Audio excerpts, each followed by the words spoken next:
साहिब सलाम।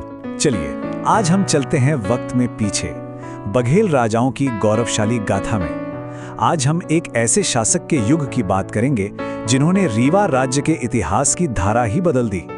हम बात कर रहे हैं महाराजा जयसिंह की, एक ऐसा नाम जो रीवा के इतिहास में एक बहुत बड़े मोड़ का दूसरा नाम है।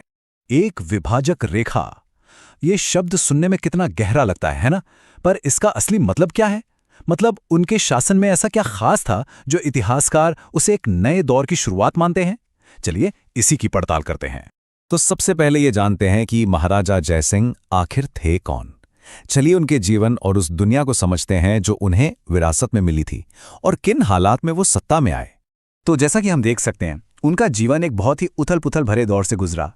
1765 में उनके जन्म से लेकर 1833 में उनके शासन के अंत तक पूरा भारत एक जबरदस्त बदलाव के दौर से गुजर रहा था। और यही वो माहौल था जिसमें उनके राज्य को अपने सबसे बड़े बदलावों का सामना करना पड़ा। तो फिर से वही सवाल, उनके शासनकाल को रीवा के इतिहास में ये विभाजक रेखा क्यों कहा जाता है? ऐसा क्या था जो उनके दौर को उनसे पहले के दौर से बिल्कुल अलग कर देता था?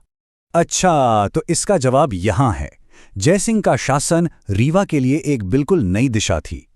ये वो समय था जब राज्य ने पहली बार अंग्रेजों के साथ औपचारिक यानी ऑफिशियल रिश्ते बनाए। ये एक ऐसा कदम था जिसने राज्य का राजनीतिक भविष्य हमेशा के लिए बदल दिया। और हां, इस बदलाव में उनके बेटे युवराज विश्वनाथ सिंह ने भी एक बहुत ही जरूरी भूमिका निभाई। और ये जो नई दिशा थी, इसे एक बहुत बड़ी राजनीतिक घटना के जरिए पक्का किया गया। एक ऐसा कदम जिसने सब कुछ हमेशा के लिए बदल दिया।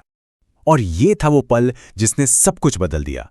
सोचिए, रीवा राज्य और उस वक्त की सबसे बड़ी ताकत यानी ब्रिटिश सरकार के बीच पहली बार एक औपचारिक संधि पर दस्तखत हुए।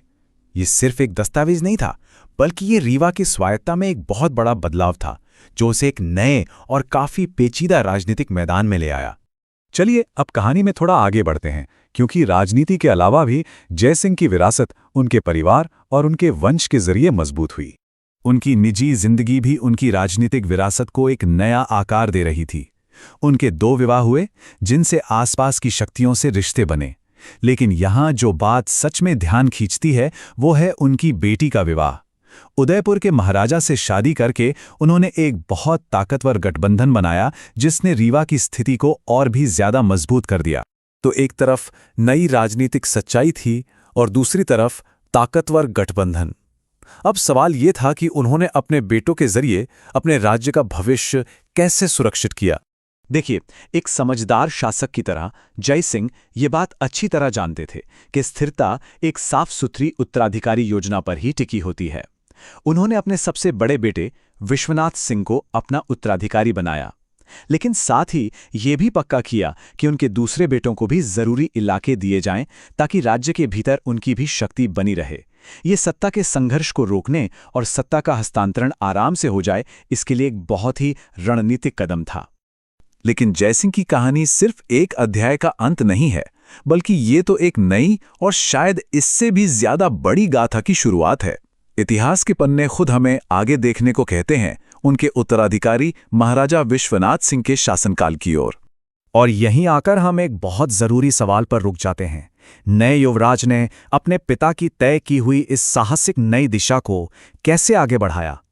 क्या उन्होंने विरासत को और मजबूत किया या फिर उन्होंने अपना कोई नया रास्ता बनाया? ये एक ऐसी कहानी है जिसे जानने का इंतजार है और ये रीवा के इतिहास के अगले रोमांचक अध्याय का वादा करती है।